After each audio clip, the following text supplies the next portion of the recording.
नमस्कार दोस्तों, ये बीजेपी का गमछा गले में डाले बिट्टू बजरंगी है।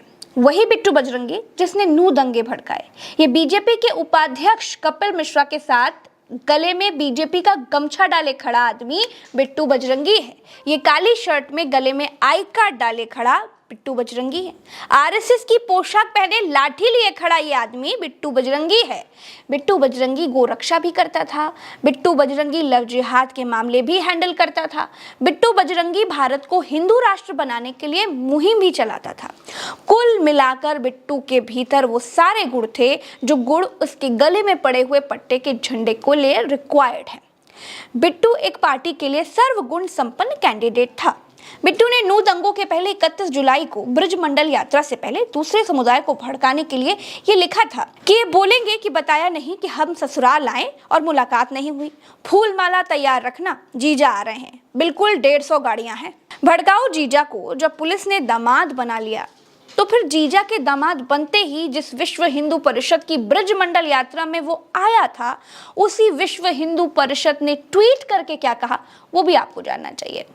राजकुमार उर्फ बिट्टू बजरंगी, जिसे बजरंग दल कार्यकर्ता बताया जा रहा है, उसका बजरंग दल से कोई भी संबंध नहीं रहा। उसके द्वारा कथित रूप से जारी किए गए वीडियो की सामग्री को भी विश्व हिंदू परिषद उचित नहीं मानती। बिट्टू एक पार्टी के लिए सर्वगुण संपन्न कैंडिडेट था। बिट्टू बजरंगी उस यात्रा का हीरो था, यात्रा का एलिजिबल कैंडिडेट था। लेकिन अब बीजेपी का पट्टा पहने बिट्टू बजरंगी को कोई नहीं जानता है। वो किसी दल से नहीं था, किसी संगठन से नहीं था, उसे अब कोई नेता नहीं जानता। दोस्तों, मेरी इस स्टोरी को सिर्फ स्टोरी मान करके मत सुनिएगा। मेरे हिंदू भाइयों, मेरे मुसलमान भाइयों, राजनीतिक लोग ना पहले अपनी राजनीति के लिए आपको उकसाएंगे, आपको भड़काएंगे। अगर आप फंस गए तो फिर आपके करीब नहीं आएंगे। क्या मिला बिट्टू बजरंगी को? दंगा भड़काकर जेल मिली। गर्दन पकड़कर पुलिस घसीटते हुए लेकर के गई है। अभी कुछ दिन पहले एक भड़काऊ चैनल बिट्टू बजरंगी को राष्ट्र निर्माण सम्मान दे रहा था। बताइए, कल तक जो राष्ट्र निर्माण करने वाला बताया जा रहा था, आज उसी विचारधारा के लोग उसे पहचानने से इनकार कर रहे हैं। सिर्फ बिट्टू बजरंगी ही नहीं, जो एक पार्टी के एजेंडे के लिए सूली पर चढ़ाया गया है। कासगंज आइए। 5 साल पहले एक नौजवान लड़के का नाम चंदन गुप्ता था। 26 जनवरी का दिन था, जवान खून था। उसे ये समझाया गया था कि अपनी सरकार आ गई है, अब मुसलमानों को ऐसा कर देंगे, वैसा कर देंगे। चंदन तैश में आ गया। उससे जवानी के जोश में गलतियां हुई, बवाल हो गया, उसकी जान चली गई। बीजेपी नेताओं ने माना कि चंदन गुप्ता का चौक बनवाया जाएगा, मूर्ति लगवाई जाएगी, परिवार के एक सदस्य को नौकरी भी दी जाएगी, चंदन को शहीद का दर्जा दिया जाएगा। लेकिन हुआ क्या? हुआ वही जो बिट्टू बजरंगी के साथ हुआ है। कासगंज के अग्रसेन गेट पर चंदन गुप्ता की मूर्ति आज भी कपड़े से ढकी हुई पड़ी हुई है। किसी भी बीजेपी नेता ने अनावरण के लिए समय तक नहीं दिया। चंदन गुप्ता का परिवार बदहाली का जीवन जी रहा है। नौकरी का वादा भी पूरा नहीं किया गया। सोचिए दोस्तों, क्या मिला चंदन को किसी दूसरे के हाथ की कठपुतली बनकर? क्या मिला उसे? राजनीतिक टूल बनकर के क्या मिला? मौत मिली और परिवार को दर दर की ठोकरें मिली, बस। बीजेपी सरकार के मंत्री स्वतंत्र देव सिंह से जब पूछा गया कि चंदन गुप्ता के परिवार से किए गए वादे आखिर पूरे क्यों नहीं किए गए, तो बोले कि सभी की चिंता है, सबका वादा पूरा होगा।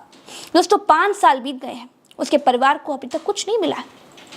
आज की ये कहानी मैं आपको सिर्फ इसलिए बता रही हूँ दोस्तों, क्योंकि आप इससे सीखिए, आवेश में मत आइए। पार्टियां किसी की नहीं होती, नेता किसी के नहीं होते। कानून के फंदे में फंसते ही सबसे पहले 9-2-11 होने वाली चीज नेता ही है। नेता का उल्लू सीधा करने के लिए आप उसका टूल कतई मत बनिए। मेरा ये वीडियो अपने सभी रिश्तेदारों में फैलाइए, सभी मित्रों को दिखाइए। जब नेता आपको किसी भड़काऊ रैली या फिर किसी संप्रदाय की चूड़ी टाइट करने वाली रैली में लेकर के जाए, आपको किसी के खिलाफ उकसाए, तो उससे सिर्फ इतना कहिए, भाई नेता, तू निकाल यात्रा, हमको नौकरी की परीक्षा निकालनी है। तू कर दंगा भाई, मुझे परिवार का नाम करना है। तू मुसलमानों से डर, मुझे मेरे देशवासियों के साथ मिलकर रहना है। दोस्तों, इससे ये सबक मिलता है कि किसी राजनीतिक पार्टी का टूल नहीं बनना है। आपको किसी भी पार्टी की विचारधारा पसंद हो सकती है, बतौर नागरिक अपनी पसंद की पार्टी को वोट करिए। लेकिन अगर वो ही पार्टी आपके हाथों में जहर का इंजेक्शन पकड़ाए, मां भारती का पुत्र बताकर आपको भड़काए, तो समझ जाइए कि समाज में जहर फैलाने के बदले उसे तो सत्ता मिलेगी, लेकिन आपके हाथ सलाखें लगेंगी, सलाखें।